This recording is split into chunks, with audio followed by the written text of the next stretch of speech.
Welcome to Hey That's Me, a commentary podcast. I'm Patrick Hopner. I am Brian Lynch. Patrick, what the hell is this commentary thing you're talking about? Oh my gosh, it's a podcast where we do audio commentaries on movies and TV shows with the people who made them who never got to do commentaries. Oh. Brian, today we have a return guest. Oh, man, is it? Wait, don't tell me. Okay. The guy from, of course, it's Lance Henriksen. It's Lance Henriksen. Fantastic. Brian, today's episode's with casting director Bonnie Zane, and we're doing Sports Night. Oh my gosh, Sports Night was a show I never watched until Bonnie Zane came and did our podcast. It's true. And then I watched a bunch of them because I thought it was so great once I watched the one that I was supposed to for this show. It's a real interesting show. Yeah, it's good. Recording with an audience and making it look single camera is so weird. That audience must have been bored. Must have because been they such a kept long reshooting day. things over and over. So at first, so excited to be there because Yes. the cast is crazy. Way to go, Bonnie. Yeah. But then they just have to stay. We're like, now we're going to move the camera and you're going to hear the same shit again. Uh-huh. My God. What a time to be alive. Well, that was a while ago. But we were both alive. Yeah, and also our president wasn't terrible probably at the time. Who was it? Clinton, I guess. I mean, better. Depends who you ask. Better, though. Better. Better. Brian, you can rent Sports Night on Amazon. It's available a lot of places. There's a great DVD set on it that did not have commentaries with Bonnie Zane on it, but you can pick that up. If they do a Blu-ray release, they should put our commentary with their. I would love it. You can get it on YouTube. Anywhere you can rent video, you can watch Sports Night right now. It also pops up a lot on streaming, so I'm sure it'll be up soon. If you don't want to spend the $1 to rent it, we're watching the pilot. Oh my God, I love the pilot. It's where all the characters are introduced and the situations are set up. Isn't that exciting? What a pilot! Setting up characters.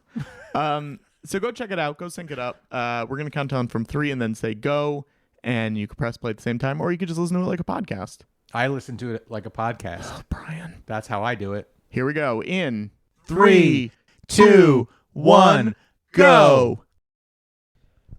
News radio. This might be the best cast on TV. Yeah. Like in the history of television, like everybody's A plus. Like, Do you agree with that, Bonnie? I love this cast so much. Yeah.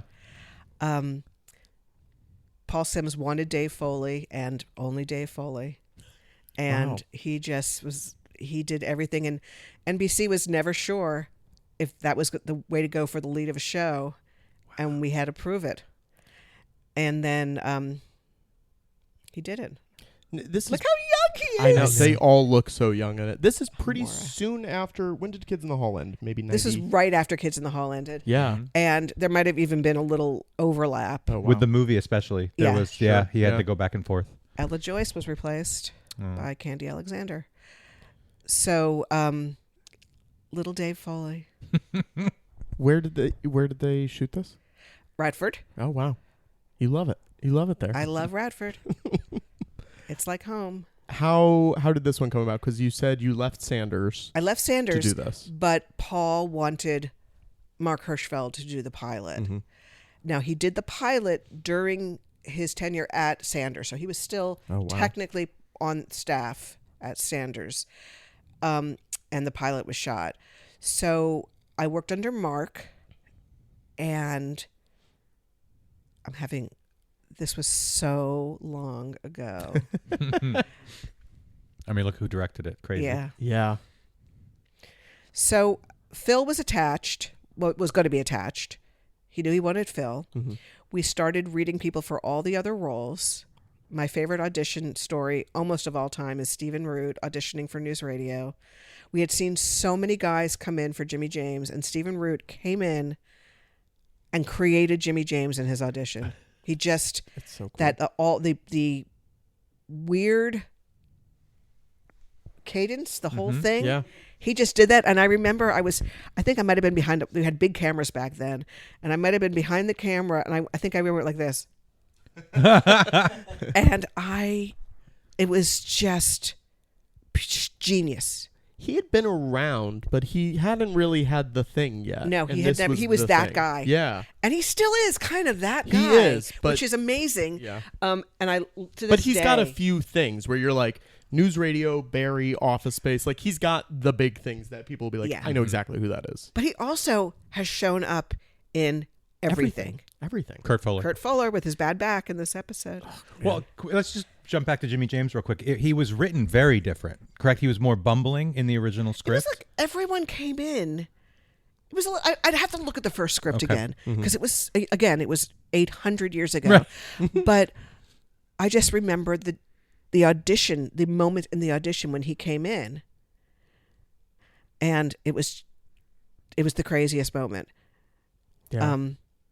We met a few weeks ago. You came to see a show at UCB that I was producing, and you were wearing a news radio jacket, I think, right? Yeah. Parka. Yeah, and it was 'Cause the it was thing where I was rain. like, I love that jacket. Tell me more about that jacket. So we, when we were shooting the show, one of the crew gifts was during El Nino, and we had one of those big El Nino years. We all got these incredible parkas. Yeah. And to this day, it is my raincoat, and it rained that night that I met you. Yeah. I wear it. It has gone all over the world with me because it's the best parka. And it held up great. Yeah. Like, it looks I great still have my news radio bathrobe I wore man. this morning, and I have my news radio parka, and I have my news radio fleece that also has gone all over the world with me. Do you keep a lot of that kind of stuff? Do you keep scripts and do you keep costumes or wrap gifts? I mean, Okay, I used to keep scripts, yeah, and then that just got out of hand. untenable. Yeah, And then scripts finally ended up not printed. Right. Show gifts, the good ones go a long way. The good duffel bags. Sure. I got a bicycle from Drew Carey and from Mad About You, so I had 2 bicycles for a while. Your career is insane because you'll just say something. I'm like, oh yeah, you worked on Also that that. massive show too. That's Maura Tierney. Yeah. Oh, so this Amazing. this casting story was amazing. This was the famous casting story. They never could cast Lisa, and it kept going and going and going. And the table read is approaching, and we don't have Lisa. So they decided, they got down to the last 3 to do a live audition with all 3 of the ladies before the table read. Wow! Each one of them got a dressing room to go to, and 2 were dismissed, and Maura went to the table. Wow. So it Oh was my gosh. Mark and I had to walk around to these rooms and tell the other 2 that they are not getting the part. And we had to escort Maura to the table, and she walked right into the network table read. Is that the worst moment? Like having to tell someone they didn't get Well, it, or like that that's Of so course. specific. that was so specific. Yeah. I hate when people don't get it. And look, Of course. now we had last minute. Well, here's the big story. Yes. Greg Lee was a replacement for Ray Romano. Yeah. And Ray lost his job, I think, on the 2nd day of the pilot. Oh. And they had to quickly reconfigure a character. They put in a handyman. And I remember Greg Lee from Where in the World is Carmen Sandiego? Oh, sure. And I suggested him to Mark for that as a quick replacement. When they wrapped News Radio Forever, Paul sent Ray a invite to our party and said, "Fuck you for becoming so famous. You want to come to the rap party?" Did he go? No, he was shooting his That show makes sense. Yeah. because everybody loves Raymond. Yeah. So yeah, the Maura story was one of a kind. I have never had to do that again, For and sure. I'm happy I never had to do Yeah, that of again. course. It's never fun when someone doesn't get the part, but I mean, the amount of pressure that must be on you where they're like, hey, tomorrow's the table read. You got to get someone. Like, and you got to get someone good. Well- that I can't imagine having that put on you. Like, I've worked on talk shows where it's like someone bailed 2 days before or something like that. And you're like, oh, and this is the only guest, and the entire show is built around this guest for this show specifically. And you're like, okay, I mean, here's some people and we'll just have to make it work. But like, that is, you're potentially signing on someone for 7 years, 8 years, you know? How do you deal with that kind of stress and pressure? well, I will say this. In the best case scenarios, during these worst case scenarios, you have the collaboration of your studio and network casting executives. And you become a real foxhole unit. I did a show called Gary Unmarried years ago with Jay Moore, and Jay was was signed on at the end too. It was a last minute thing, and that was, we had to get this done, and it was a determination. And we had 2 studios. We both had CBS and ABC studios producing it, and it was just at a certain point, it is so far above my pay grade. Sure. Creatively, we got there, and now it's like, how do we get him to the table read? So when you're in a position, like when I was casting, for instance, more recently than this, the Meghan Markle role on Suits was the last role of that ensemble. And we had gone through so many different women and tested so many different women. But my casting executives at USA, who are still there at UCP, is Stephen O'Neill and Brad DeLima. They were so hands-on collaborative. Like, I would just kick my shoes off, crawl on the couch, and like, what are we missing? Yeah. And it was, and to this day, I worked so closely with Stephen and Brad because they're the kind of people. It's not like, you fucked up, we can't. What are we going to do? It's okay. What can we do to get this done? It's all about the greater good. So, if you're fortunate enough to have the right executives that you're working with, and there's a lot of great executives to work with, I will say that. So you have these people that are collaborative, and I remember there's like oh my God. Sorry. I know. Just laughing at Kurt Fuller, Laughing at as Kurt always. Fuller. He's so great. By the way, when we're watching this and we don't know what the show is going to be about, Yeah. as a viewer, I would think that maybe it would be about Kurt Fuller Sure. and Dave Foley's relationship. Yeah. Because he's so good. He's so good on Phil Hartman, the greatest. Oh, I love. Yeah. I lost my train of thought, but I'm it was sorry, about I'd help executive. derail it. We're talking about just- execs and Yeah. how they were hands-on, and it was very helpful in It's that very, case. it's and- very helpful yeah. to have. There now, look, not all of them are Of like course. that. Sure. Yeah. But the ones that are such a blessing for us, because there are certain things, they'll say, okay, this person is going to become available, and let's make this work. How do we make this work? And I've had in recent years, Sharon Klein would pick up the phone and call someone and say, can we just borrow him for, and when it comes from the executive and you're calling someone in Christopher Nolan's movie, Yeah. it works, so you have that as opposed to, oh, little old me, can I have the actor? So it's nice to have these executives that really are part of the solution. Sure. How often do you get someone pushed on you that you don't necessarily think is the right person? You do. Yeah. You do. I Yeah. mean, it's just the nature of the business. it's the nature of Yeah. the business. I have a showrunner that I work with quite a bit, and I adore him, but we don't always see eye to eye. Right. And he loves this one actor that I don't love, and I remember I had to hire this one actor that I just don't. Lovely guy. I just not I'm your not guy. a fan. Yeah.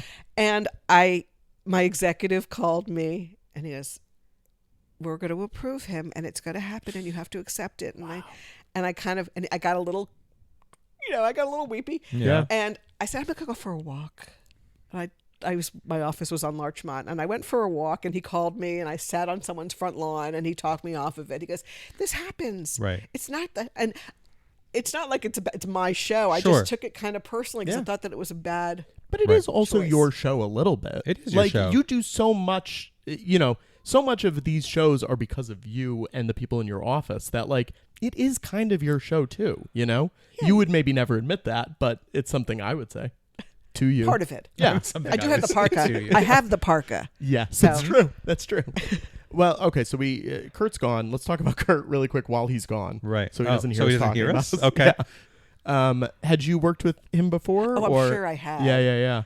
Because he's like every man. Because it's also a big part in this pilot, even Yeah. though he doesn't come back in the Yeah. show. Like, Yeah. I wanted more Kurt. yeah. When someone like that comes in, are you like, well, that's clearly the guy, or because there's so many guys like that, you're like, well, Yeah. there's 9 guys that could do this, but he's the one in this case. I think it usually reveals itself. Yeah, And it is our job to make that decision hard. sure. Right. If it was an easy decision, I wouldn't be doing my job. I love when currently I have my showrunner takes forever to make decisions, but I like when it's about having to choose between people, Sure. and not because he just doesn't like anyone and has to pick one of that Yeah. the lesser of those, or the greater of the lesser, whatever you want to call Yeah. it. How You can edit that out. We can't. There's can't. no editing. How Speaking often, of no editing, Andy Dick has just. There you go. Now, did you know Andy before, or as a comedian, yeah? Was this because he was on Ben Stiller Yeah. before though? Yeah. That was- He's so sweet on this show, Yeah. which is not what you think of when you think of Andy He's Dick. very Like, funny he's in it. great on it. Yeah. And he's super kind. Oh, good. He's a kind soul with, he's had his troubles. Sure. And it's sad, but Yeah. He's fantastic. Was that someone? Did you bring him in because you knew him, or it was just? I think Paul actually had this role in mind for Andy. Oh, okay. Wow. How often are you offering roles versus auditioning? It depends on the producers. Okay. For instance, I work on Suits, and I work on the Suits LA now, and it's like 1% of the time. Everyone auditions. Wow. And but it also could be someone that's auditioned in the past because we've been doing it for so long. So sometimes people get a role from an offer because they have auditioned previously, which is a nice gift. I Right. love that. Yeah. Do you keep every audition tape? Yes. Yeah. Well- I mean, it's also fun to look back on sometimes, Well- but also you can pull it up if you're like, well, we've already got this. This guy Right. already did this thing. Well, that doesn't with some producers it works. With Yeah. others it doesn't. Yeah. But back now it's easier. Now it's all on a in the cloud. Mm-hmm. But back then it was physically on tape. Yeah. It's so interesting to me that everybody on the cast has chemistry with Dave Foley. Isn't that weird? Like he's great with everyone. Did he have to chemistry read everyone? With I don't everyone?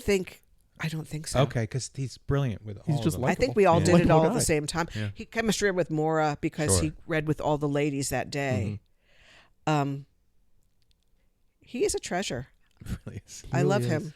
We went and saw. They did a screening of The Wrong Guy Oh, at it's Dynasty brilliant. Typewriter, Mhm. and he was there with oh my gosh, what's his name? Flaherty, Joe Joe Flaherty. Flaherty, Joe Flaherty. and like a whole bunch of people from the movie, and I'd never seen it, and he was just so charming in person too, Yep. and I was like, yeah, you're great. He's great on Fargo. He's great. He's having like a nice Gray-haired moment. a nice gray-haired moment right now. I love him. We I remember ran into him on my birthday one night. We were all at the Blondie concert. Wow. We're all like rocking out. Dave is such a dear, and he's just. I remember his 50th birthday party, which was probably about 10 years ago, that a few friends put on this kind of roast for him, and Steven was there, and it was so much fun because he's so loved. Yeah. He's just adored. We haven't talked about Vicky at all. I love Vicky. Yeah. How did you have any relationship before? Or she No, came no. in? We met her there. She was a Broadway girl. Yeah. She's a big song and dance girl. Still. Yeah. And She's so funny. in it. she's so funny. She's really got to create this character. So much of this is she helped create. They never gave her a last name ever. She was funny. I don't Beth, think I based knew on the that. Kiss song Beth, That's very funny. and never got a last name. And there was always a little bit of a weird rivalry between lots when we were filming between her and Kathy Griffin on Suddenly Susan. Oh, sure. As the It's like a multiverse. snarky, the snarky redheads. But yeah, Do you have any Phil stories? I think you asked me who I was intimidated by. Yeah. I will probably. I think that was the first actor I was ever really intimidated by because I would sit there and just be in awe of his brilliance Of course. and how he turned anything into hilarity. Yeah. And I remember once we were doing a table read, and I would often read in for the roles that had yet to be cast. So I would kind of sit not at the table, I would sit behind the table and just read out the lines. And there was a one-on-one scene with an actor that had yet to be cast. It was a woman and Bill McNeil, and I got to read one-on-one in the scene with Phil, and I was really like I was nothing gets me flustered like that, and I was a little flustered, but I was reading with him. I was just doing it. I keep my head down, and then we got a big laugh, and he goes, "Oh, let's try it again." He goes, "Let's try it this way," and so he starts having me work out the lines with him at the table, and I'm just giving. He goes, "Feed it to me this way," and I'm going, "This is." I was.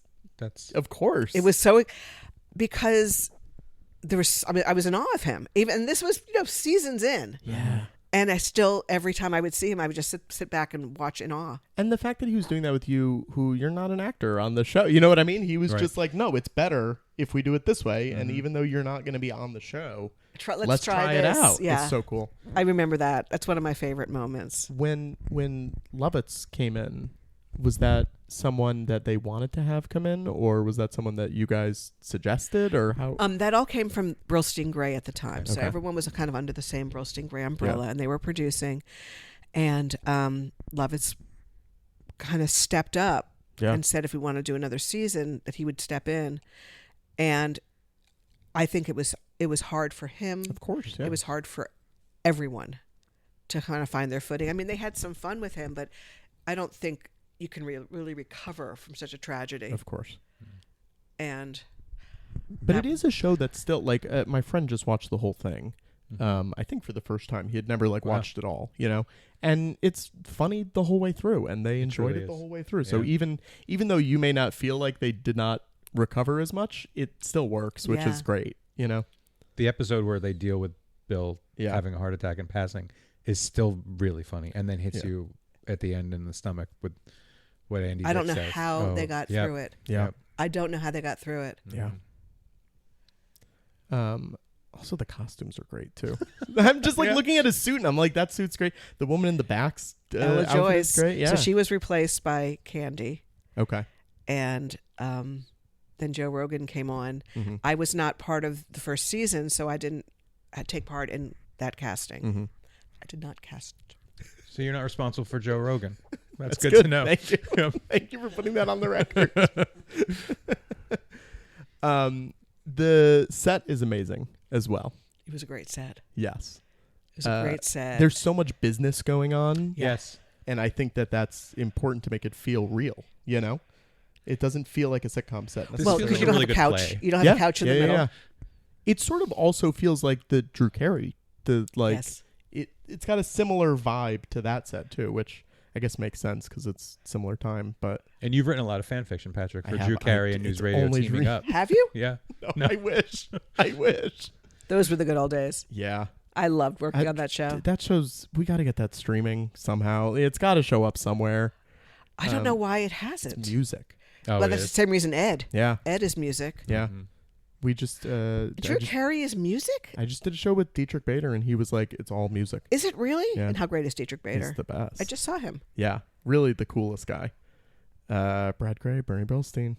And they both rest in peace. Yeah. Wow. And now we're about to see a friend from a show we just watched is about to show up in a moment. I have no idea what you're talking about. Oh, great. Yeah. We're all about to get surprised except for me.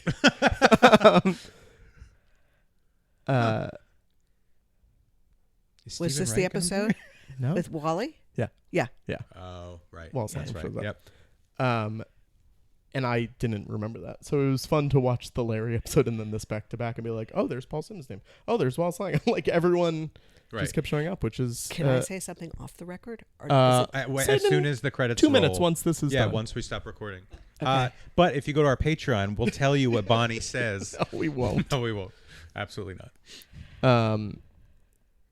These guys hook up in the second episode. That's okay. They So got that that out of was the way. so that what That's they so decided to fast. do was they decided Paul's thing was we're not going to do they will they or won't Right. they. We're just going to get it out of the way. amazing. And I thought it was hilarious. Yeah.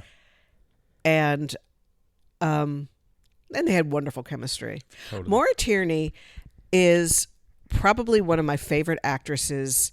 Full stop. I have a weird ER obsession that because Okay. it plays every day, Yeah. and so for years I always had it on in the morning while I would get ready, and I ended up watching the entire. I want to say 800 episodes. Yes, there's so No, many. I think it was over 300 episodes. yeah. Watching the whole thing a couple of times in a row during the pandemic because it was on every day. Yeah, of course. And I remembered how much I I just Maura blows me away. So the timeline was she was on ER and then left ER to come to this, or No, what? no. This was one of her Opposite? first. She had done a few. She had done a few. So she comes into ER late. Is that what it Yes, is? she comes Yeah. into Okay. ER in Yeah, the yeah. last seasons. Oh, okay. She came on after, a lot of people had gone. Sure. What a show. If you go Fantastic. back to that, so Julie Bean's a writer now, Michelle Zenzer's a director now, like all that So office cool. staff. That was good. And we're- Almost. bye. So close. We're going to hear a secret. Sports night. Why'd your voice crack? I don't know. Going through pubes. Yeah, it's time. Okay, that was a great episode. We were very good. She was very good. Yes. And I hope this leads more people to watching the show Sports Night like it did for me. I do too. Maybe it will. I think we're pretty trend-setting. Brian, people should get your Blu-ray, Big Helium Dog. Yeah, it's a movie I shot in the late 90s, and it is out on Blu-ray and streaming everywhere you stream things, except Apple. I don't know what their problem is. But if you get the Blu-ray, it's jam-packed with extras, and it is hopefully very funny. It's filled with some of the funniest people you'll ever see. And yeah, go get it. I'm pretty proud of it. It was pretty great. Also get 6th Grade Superstar. It's a book I wrote. You can get it on Amazon, and it is for all ages. It's very John Hughes, very Judy Blume, and I really, really love it. Also, Minions is on Blu-ray. Yeah, that doesn't need any help. You can get I'm George Lucas, a Connor Ratliff story, which is a documentary that I produced and am in. It's on Blu-ray right now through Kino Lorber. You can order it basically anywhere. 2 discs, 57 audio commentaries, over 100 hours of bonus features total. It's insane. It's silly. It's dumb. Go check it out. I feel like your Blu-ray makes my Blu-ray look lazy. That's probably true. That sucks. Also, the day that this airs, we're doing shows at the UCB Theater in New York. Doing 2 shows, an early and a late show. I assume it's sold out. We're recording this in advance. Who knows, though? Go check. And also, but they'll be up on YouTube in a few weeks, and you'll be able to see them then. January 10th, if you're in the Los Angeles area, we're doing Dynasty Typewriter. January 15th, that weekend, we're doing San Francisco Sketchfest. Come check those out. Go on our Patreon, patreon.com/commentary. We'll send you a bunch of stuff. I don't know. There's a lot of cool things you can get through that, and it's pretty cheap. So just go toss $1 a month our way, or $5 or So $10, many good whatever prizes. you want. So many good prizes. Oh, and here's a little secret. Yep. If you made it this far into the podcast, if you go to any of Patrick's shows and Griffin is there, Yeah. turn him upside down and shake him, and a copy of the Blu-ray, I Am George Lucas, Connor Ratliff story, will fall out, and it's yours. Yeah. That's exciting. Just we grab try him not and to turn him upside down. Yeah, we try to not tell people that, but Why? sometimes you gotta. What? I thought that was fun. A little bit of Well, but inside scoop. no, it's like a little cheat code in a video game. Right. And And he loves it. You gotta figure it He out. on loves your it. own. And He also loves it. tickle Connor. You won't get anything except a friend for life. Go leave us a review on Apple or Spotify or wherever you listen to podcasts. We love them. It's always nice hearing from people who are enjoying the show. Brian, Yeah. have a lovely day. Okay. Bye. Thanks for listening to Hey That's Me Commentary Podcast. This has been a That Was Just So Funny production. Your hosts have been Brian Lynch and Patrick Hotner. Music was by Alex Peabody and our art was by Abigail Noy. You can find out more about the show by going to HeyThat'sMePod.com and checking out our Patreon at patreon.com/commentary. If you've enjoyed the show, please leave us a review on Apple Podcasts.